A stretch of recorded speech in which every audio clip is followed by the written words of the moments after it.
Yes. Maharaj, why is the appearance day of the earlier incarnations of Krishna not celebrated in the same fervor as the later incarnations? Why is the appearance days of the earlier incarnations not celebrated with the same fervor, pomp, and circumstance as the later incarnations? As far as I know, it has nothing to do with sequence, but some of the incarnations are particularly prominent, and their appearance days are given special prominence. Lord Rama, Lord Nrsimha, and so on. Nothing to do with sequence. Is that all right? Some other question? Yes? Bhaktivedanta Swami said success of a devotee depends on good fortune. Can you comment on that? Yes. Srila Bhaktisiddhanta Saraswati Thakur, the spiritual master of our spiritual master, said that the spiritual success of a devotee depends on his good fortune. So what does that mean? Yes, good fortune, because no one can become Krishna conscious without coming in touch with a devotee of Krishna.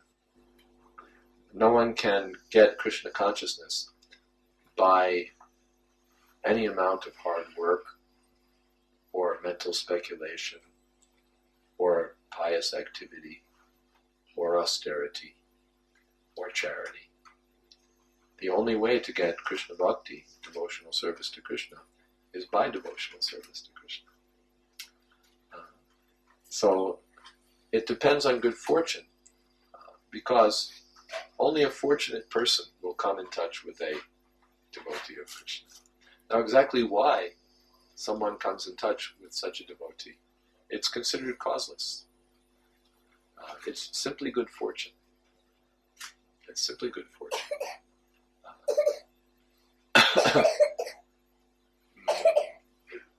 Brahmanda Bhumite,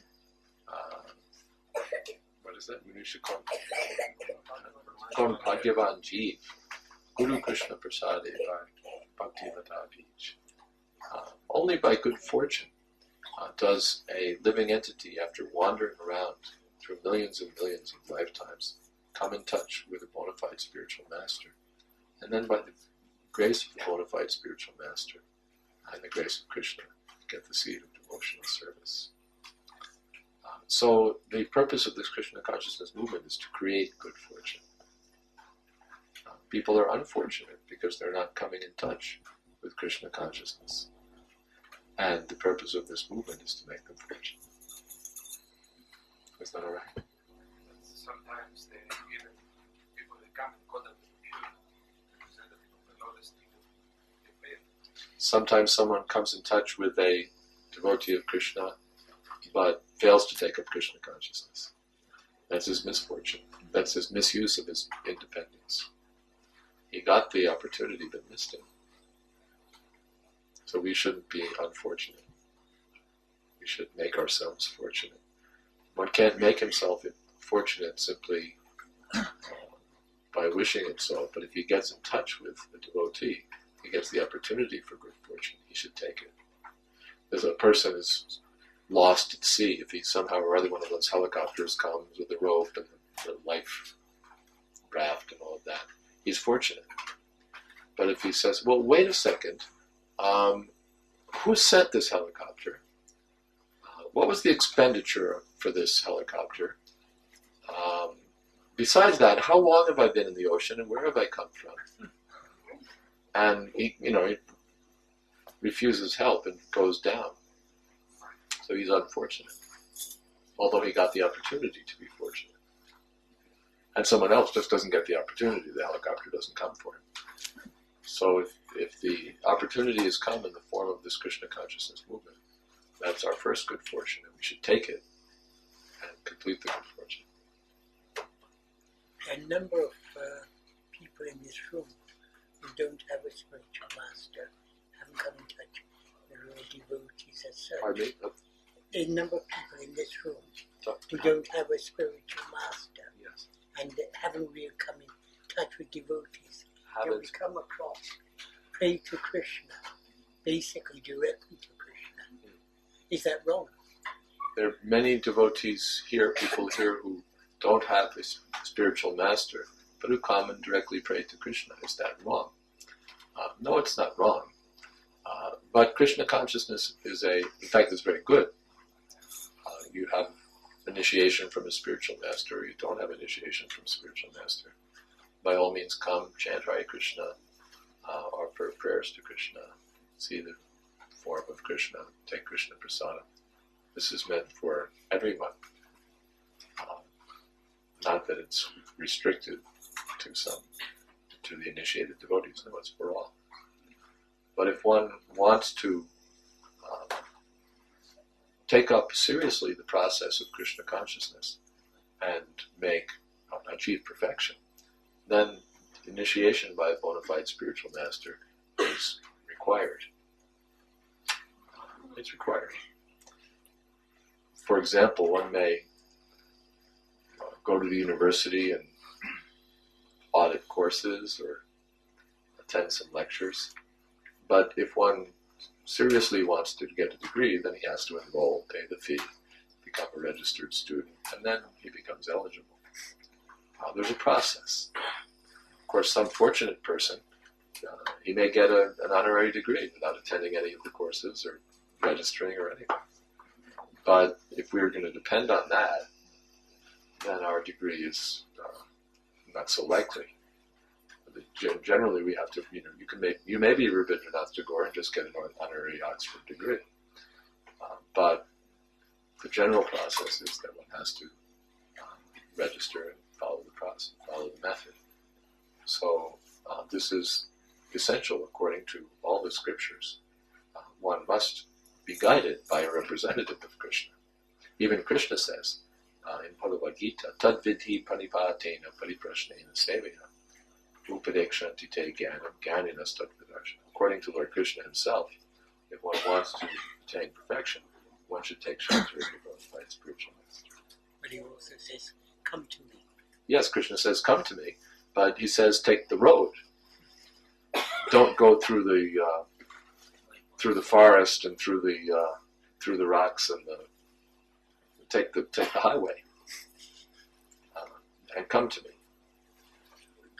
The two are not contradictory. It's not that if you accept a spiritual master you can't come to Krishna. Rather, that's the way to come to Krishna. Should we just carry on? Sure. I always thought it was a faith within yourself rather than the teachings of a spiritual master. You always thought that it was the faith within oneself rather than the teachings of the spiritual master. Well, that's what you think, and you're entitled to that. I don't know why you think that. Well, because what happens is, as far as spiritual master is concerned, he's still a human being. He's still a human weaknesses. He's still a human being with human weaknesses. But Krishna evidently knows that the spiritual master is apparently like one of the human beings. Still, Krishna says to accept one. Now, what's wrong with Krishna? You're interested in Krishna and surrendering to Krishna. But you figure that it's better not to accept a spiritual master, but to go by one's faith. But if you have faith in Krishna, Krishna says accept a spiritual master. But then Krishna is within us all. Krishna is within us all, and Krishna is also on the outside. Problem is that although Krishna is within us all, we're not all becoming self-realized. Krishna is within the heart of everyone. Then why aren't we all 100% Krishna conscious? Even those of us who want to be Krishna conscious, we're out there searching. Why are we searching when God is right there? The answer is that our ability to hear from God within the heart is occluded. It's covered. Krishna is there, but our connection with Krishna is not firm. For example, radio waves are everywhere. But it's not that all of us can hear the radio just by walking around, because the waves are everywhere. Please no photography. Just listen instead. It's not that because the waves are everywhere, we can just walk around and hear BBC One or whatever it is. You have to make a proper arrangement. You get a radio receiver and an earphone or whatever, and then you walk around and hear Beethoven or whatever it is that you want to hear. Without the arrangement, it's not possible. So there has to be an arrangement. If all of us could simply hear from Krishna within, why would Krishna speak Bhagavad Gita? There'd be no need. He wouldn't have told Arjuna anything. As his guru, Arjuna accepted Krishna as his spiritual master, and Krishna instructed him. He wouldn't have needed any of that if one could simply hear from Krishna within. Our problem is that we can't hear from Krishna within because our hearts are full of gunk.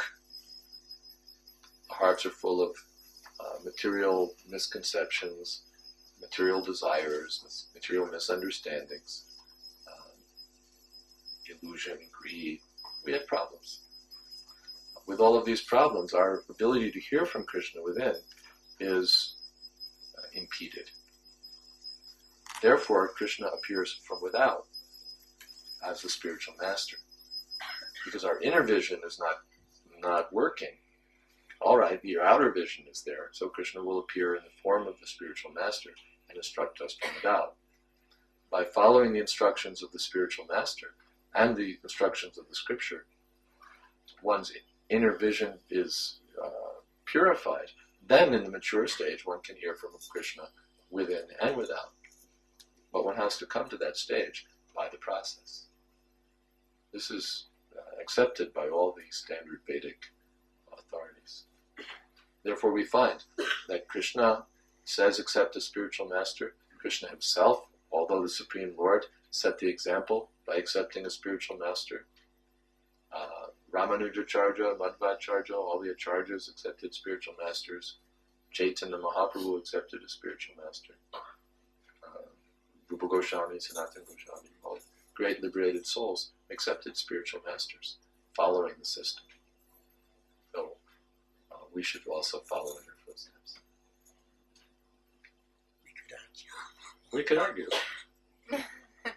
But you don't want to argue against the conclusions of Lord Krishna, do you?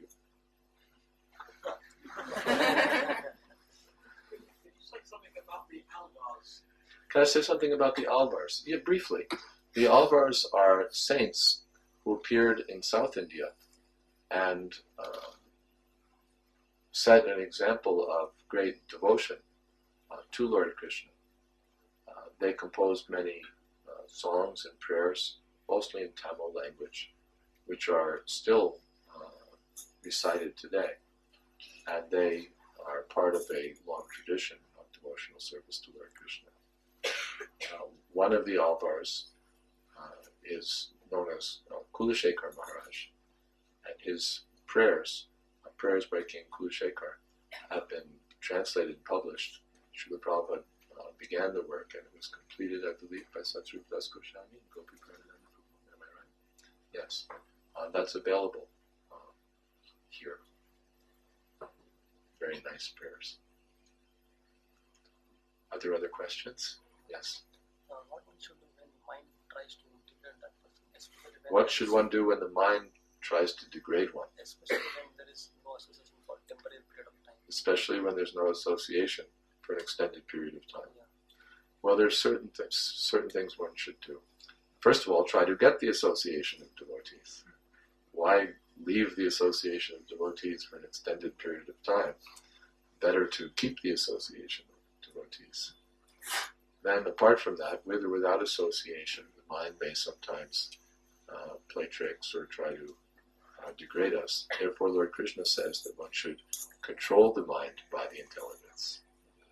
That the mind can be one's greatest enemy or one's greatest friend. If the mind is uncontrolled, the mind becomes the worst enemy. And when controlled, the best friend. So one should control the mind, and the easiest method for controlling the mind is this chanting of Hare Krishna. Because the chanting, when we chant and hear attentively, the mind becomes fixed on the transcendental sound, and the sound purifies the mind. Therefore it's called mantra. Mantra means that which delivers the mind. Is that okay? Yes. What are the Sanskrit words for the four regulative principles? What are the Sanskrit words for the four regulative principles? Well, the four principles that are meant to be regulators are mentioned in Srimad Bhagavatam. Dhyutam striyam shrunam panam. Dhyutam panam striyam shrunam. Yatra dharma chaturvida. They're mentioned in Srimad Bhagavatam in the section about Parikshit Maharaj meeting personality of Kali. Parikshit Maharaj was begged. Parikshit Maharaj was a great king, Krishna conscious king, and he saw a rogue dressed as a king beating a cow and bull. A cow and bull are the most peaceful animals, and they're symbols of religious life. So the king at once recognized that this person, this rogue dressed as a king, is not a king, he's a rogue. So Parikshit Maharaj challenged him that you're not what kind of king are you, beating an innocent cow and bull? You'll die on the spot. So that rogue was actually the personified age of Kali, of degradation. And instead of putting up a fight the way a genuine king would, he at once, please don't kill me, please don't kill me. So Parikshit Maharaj said, all right, because you've surrendered, I won't kill you, but you have to get out of my kingdom. Then Kali said, well, your kingdom is everywhere. Where will I go? Please give me some place where I can live. So then Parikshit Maharaj said, all right, Dhyutam panam striyam sunam yatra dharma chaturvida. Where irreligion is rampant, in the four places where irreligious life goes on, you can stay. And he enumerated those places. Dhyutam, where there's gambling. Panam, where there's drinking or intoxication. Striyam, illicit sex. And Shunam, meat eating. In these four places you can carry on your mischief. Is that all right? Is that what you're looking for? Yes. I'm having problems with the idea of worshipping the form of Krishna. Okay. You're having problems with worshipping, the idea of worshipping the form of Krishna. What is the problem? To me, the idea of it really is just a material object. Okay. God may be conceived formlessly or with form. In the initial stage, we have a tendency to conceive of God without a form, because our experience of form is that it's material. The form of a cat, the form of a lion, the form of a man, these are all material forms. So when we think of God, we think, well, God must be beyond all material forms, and therefore God must have no form. There's a logic to that. There's a sense to that. God can't be God can't have or shouldn't have a limited form like ours. Our forms are sources of trouble, and they degrade and deteriorate. So how can God be like that? That's fine. And therefore the Vedic literature says in many places that he has no such form. God is beyond all such forms. But that's a negative definition of God. God is not X, God is not Y, God is not Z. God has no material form. But then God may have a spiritual form. The idea of no form is really relative to form. Like if I say unkind, that's the opposite of kind. It's not something different, it's relative to kind. Uncool, it's not cool. So similarly, formless is relative to form. It's not beyond all dualities, it's relative to form. But the positive side is transcendental form. That as we have forms which are subject to misery, which are temporary, which are sources of ignorance, There are also forms which are eternal, which are blissful, which are full of knowledge. And the form of God is the original such form. So the realization of God's form, but it's harder. We can understand by logic that God is beyond material forms, but what kind of form God might have spiritually can't be imagined. How will we land there in the right target? It's beyond speculation, beyond our power. So to understand God's form, we have to receive knowledge from transcendental sources. And therefore God's form is described in books like Srimad Bhagavatam and others in detail. What is his color, what is his how he's standing, how he's playing his flute, how his everything. So that's the first thing. God has a form, a transcendental form. But now then we come to the temple and we say, okay, well here's a form, but this form is made of stone or wood or metal or what have you. So I can accept that God may have a form, but this is a statue. This is a man-made thing here. But then the answer is that, as we were discussing before, because of our lack of inner vision, we can't communicate with God within our hearts clearly. We can't receive revelation from God within our hearts because of our own faulty inner vision. So our outer vision is also faulty. We can't see with our eyes the transcendental form of God in our present state. We can't see. Every one of us is a spirit soul, a spiritual living being. But when we look at one another, we don't see spirit, we see bodies, because that's what our eyes are capable of seeing.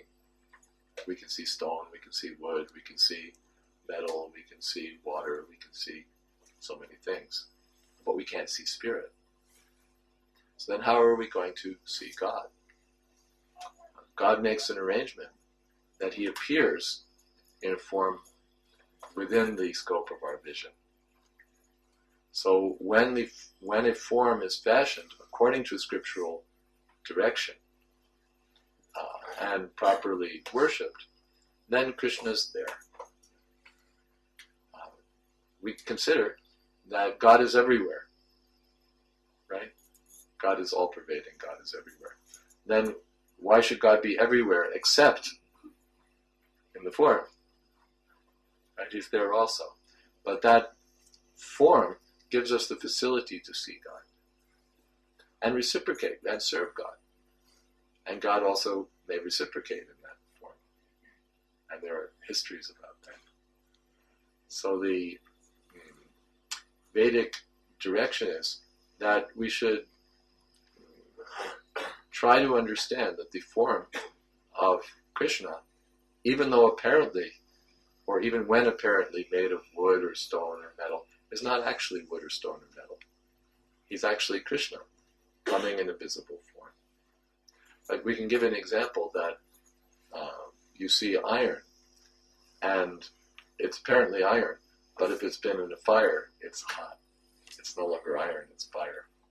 So the form is, the substance can be transformed. So Krishna can appear like that in wood or stone. From another point of view, everything is Krishna's energy, so everything is spiritual. So the form is also spiritual. It gives you access. Okay. Yes, Machi? Could you give us a description of what Lord Nishingadev looked like? Can we give a description of what Lord Nishingadev looks like? Well, he looks like that. The picture is there of Lord Nishingadev.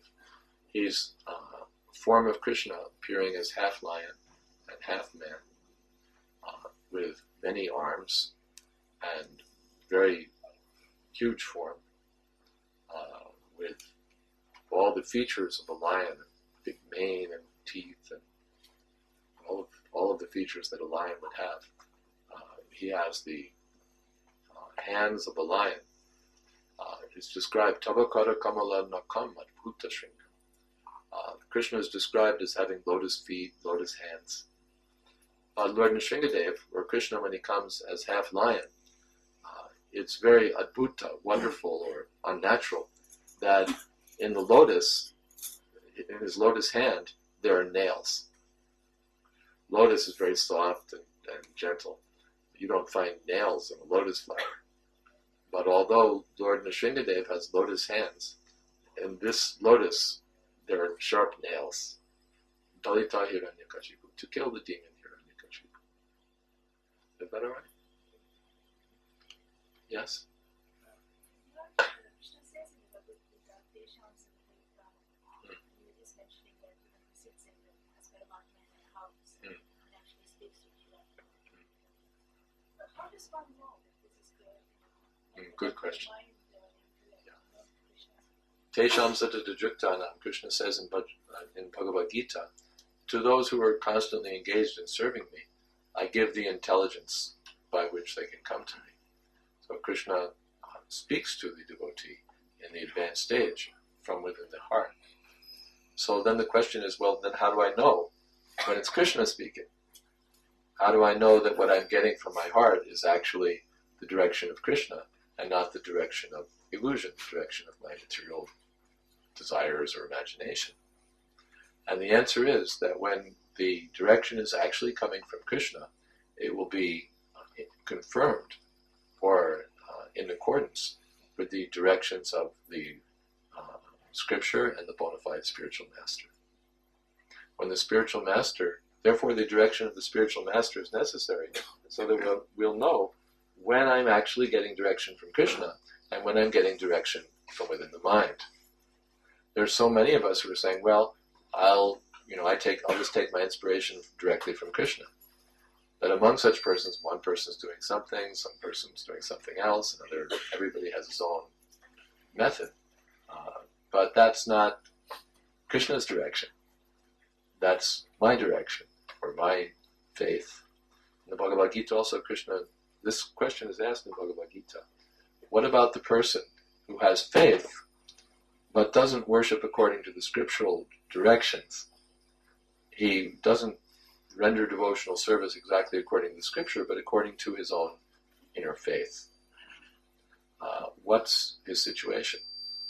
And Krishna says, according that his mode of devotion will be influenced by the three modes of nature. According to the qualities he's picked up, he'll worship in goodness, in passion, or in ignorance. So to avoid being dictated to by these qualities of material nature, we should see that the direction that we feel that we're getting from Krishna is confirmed by scripture, by saintly persons, and by the bona fide spiritual master.